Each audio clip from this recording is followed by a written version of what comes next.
The Seagull Project presents God Sees the Truth But Waits by Leo Tolstoy, as read by Charles Leggett.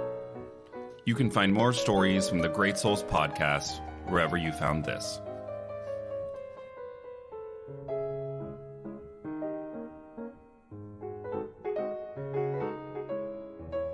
In the town of Vladimir lived a young merchant named Ivan Dmitritch Oskianov.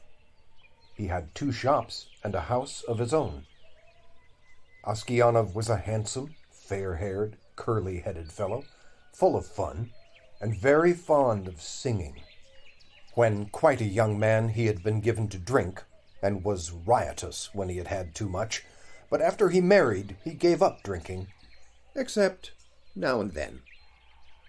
One summer, Oskianov was going to the Nizhny Fair, and as he bade goodbye to his family, his wife said to him, "Ivan Dmitritch, do not start today. I have had a bad dream about you."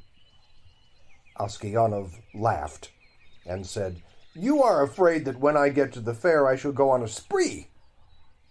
His wife replied, "I do not know what I am afraid of. All I know is that I had a bad dream.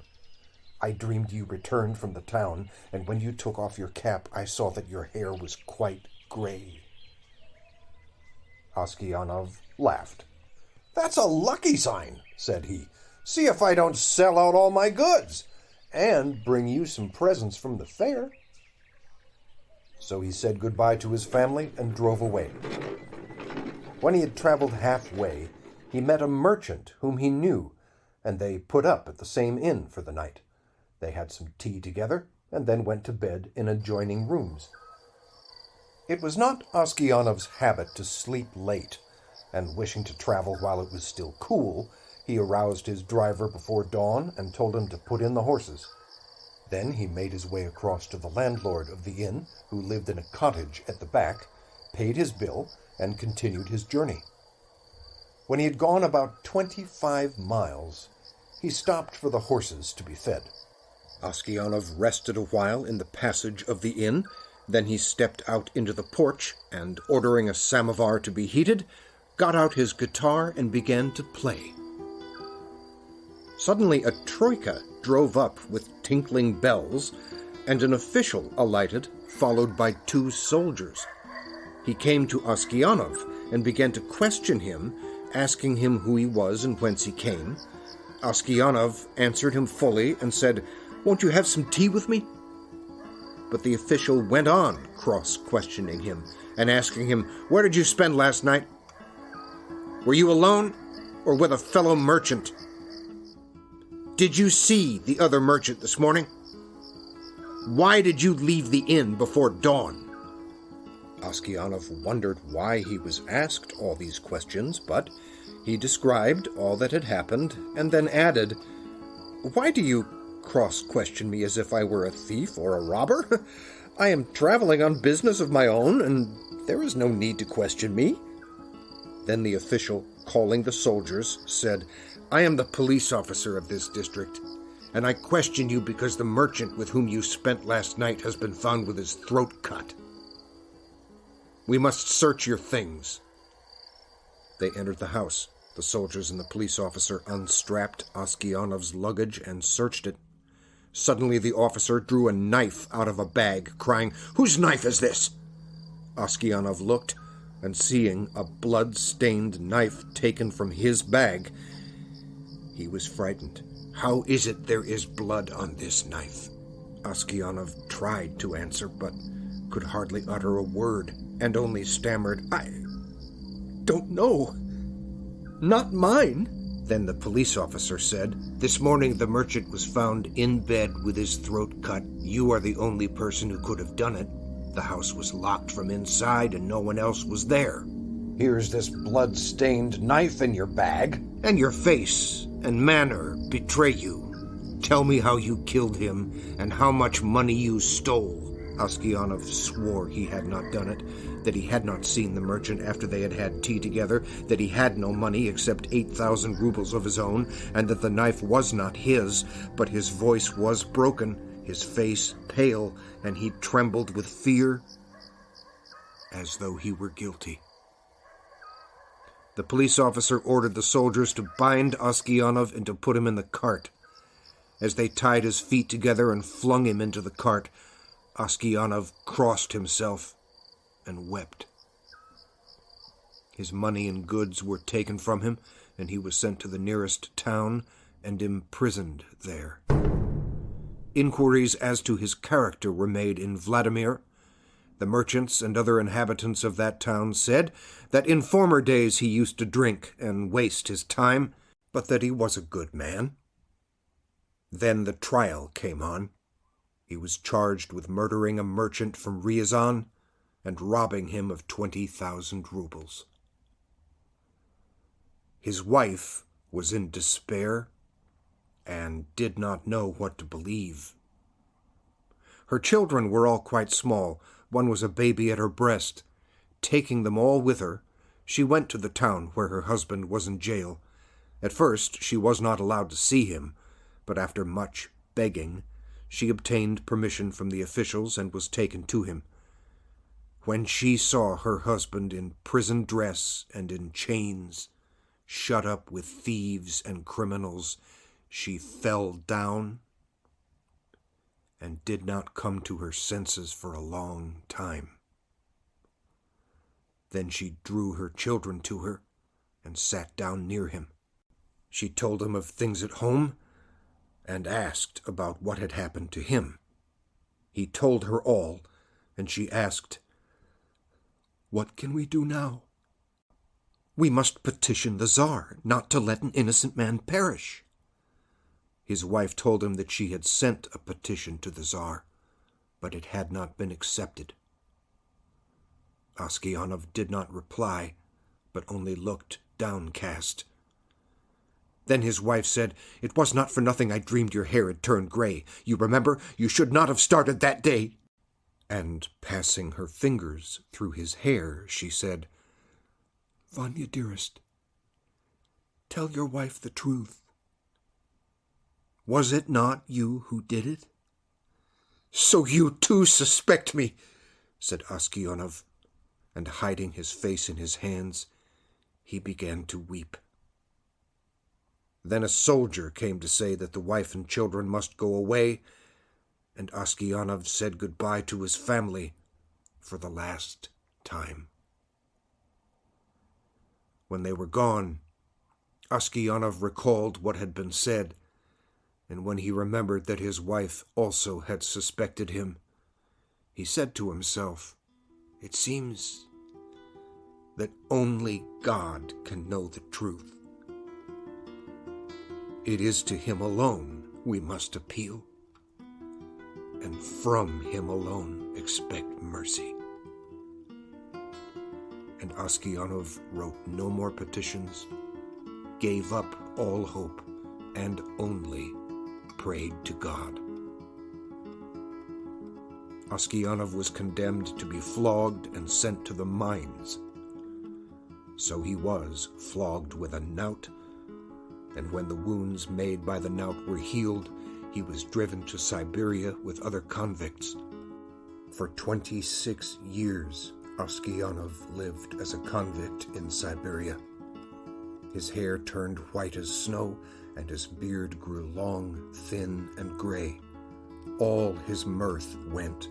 He stooped, he walked slowly, spoke little, and never laughed. But he often prayed. In prison, Oskianov learned to make boots and earned a little money, with which he bought Lives of the Saints. He read this book when there was light enough in the prison, and on Sundays in the prison church he read the lessons and sang in the choir, for his voice was still good. The prison authorities liked Oskianov for his meekness, and his fellow prisoners respected him. They called him Grandfather and the Saint. When they wanted to petition the prison authorities about anything, they always made Oskianov their spokesman, and when there were quarrels among the prisoners, they came to him to put things right and to judge the matter. No news reached Oskianov from his home. and he did not even know if his wife and children were still alive. One day, a fresh gang of convicts came to the prison. In the evening, the old prisoners collected round the new ones and asked them what towns or villages they came from and what they were sentenced for. Among the rest, Oskianov sat down near the newcomers and listened with downcast air to what was said. One of the new convicts, a tall, strong man of 60 with a closely cropped gray beard, was telling the others what he had been arrested for.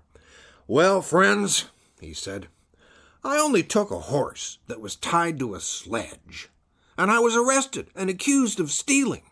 I said I had only taken it to get home quicker and had then let it go.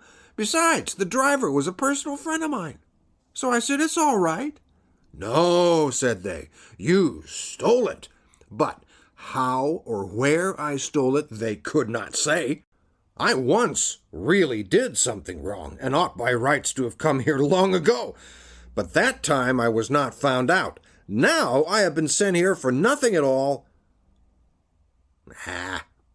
But it's lies I'm telling you. I've been to Siberia before. But I did not stay long. "Where are you from?" asked someone.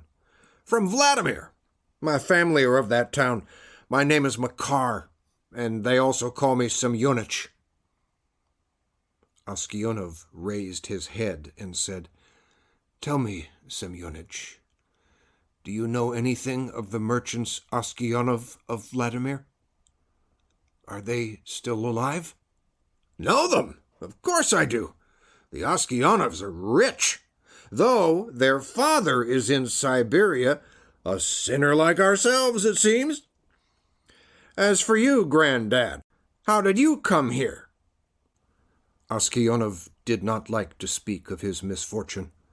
He only sighed and said, "For my sins, I have been in prison these 26 years. "What sins?" asked Makar Semyonich. But Oskionov only said, Well, I must have deserved it." He would have said no more, but his companions told the newcomers how Oskionov had come to be in Siberia, how someone had killed a merchant and had put the knife among Oskionov's things, and Oskionov had been unjustly condemned.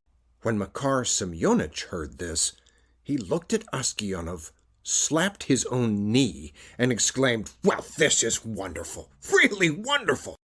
But how old you've grown, Granddad!" The others asked him why he was so surprised, and where he had seen Oskionov before, but Makar Semyonich did not reply. He only said, "It's wonderful that we should meet here, lads."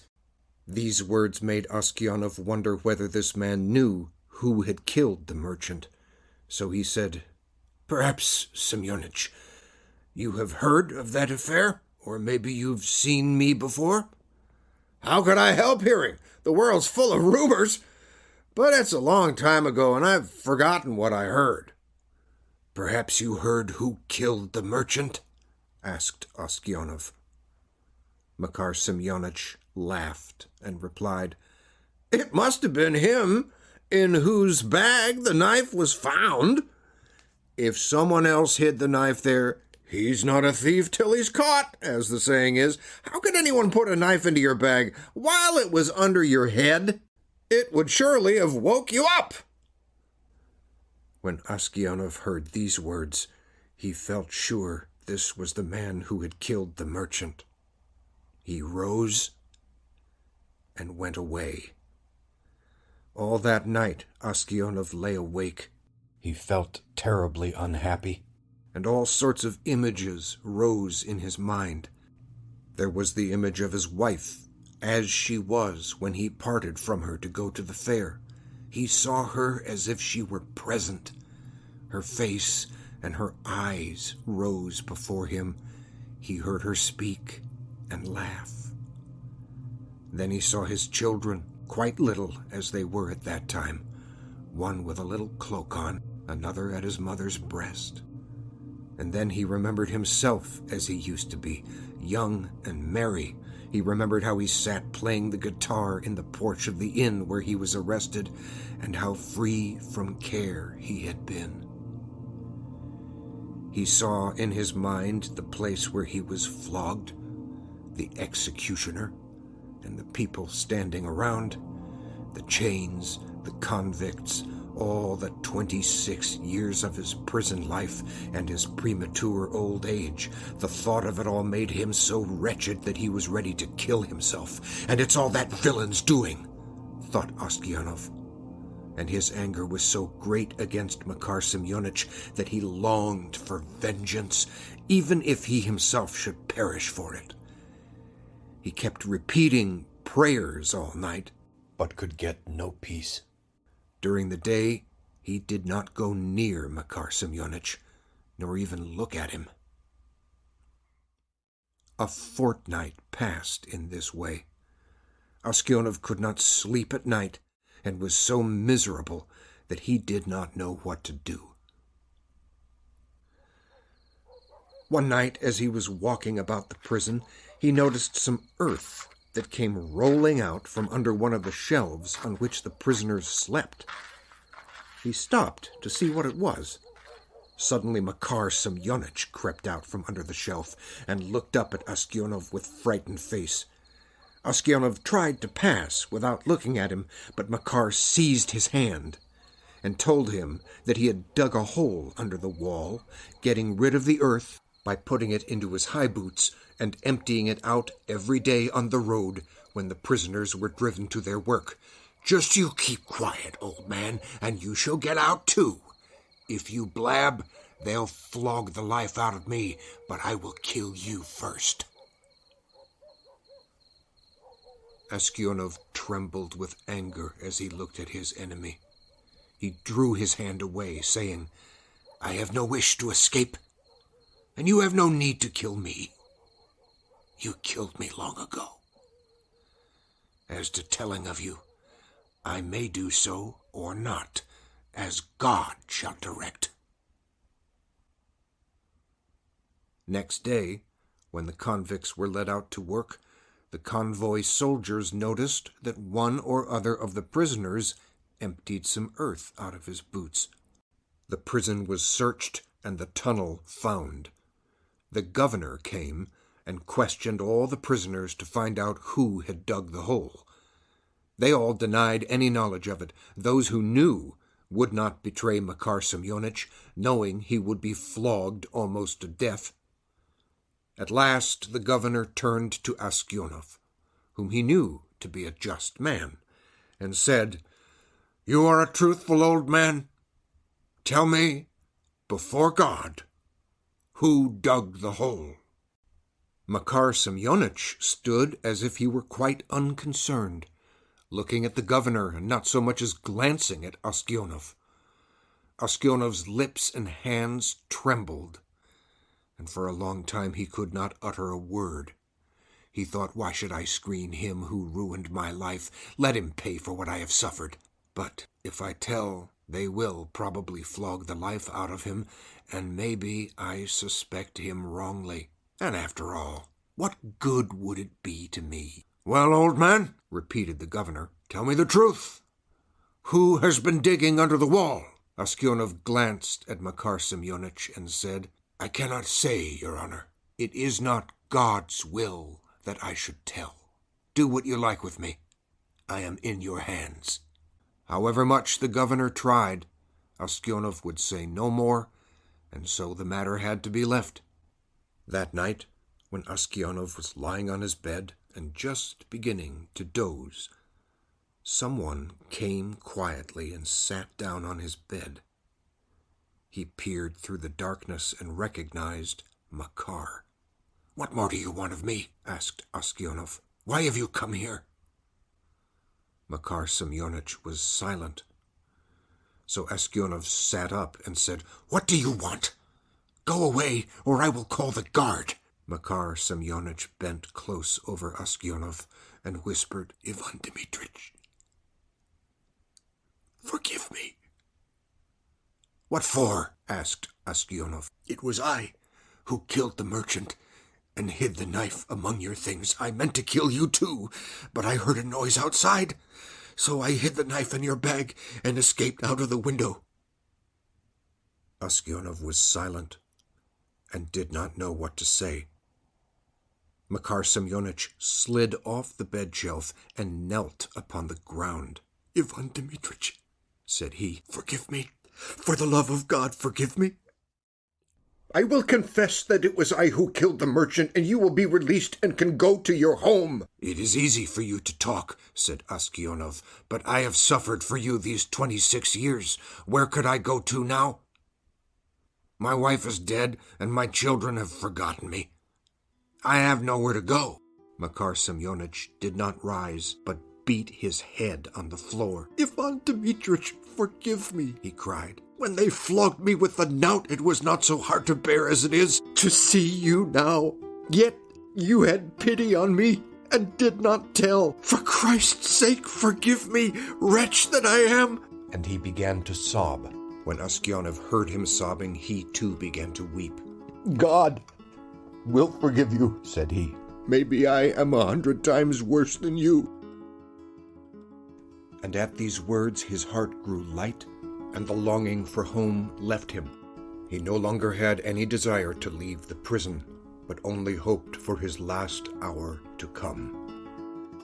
In spite of what Askionov had said, Makar Semyonich confessed his guilt. But when the order for his release came, Askionov was already dead.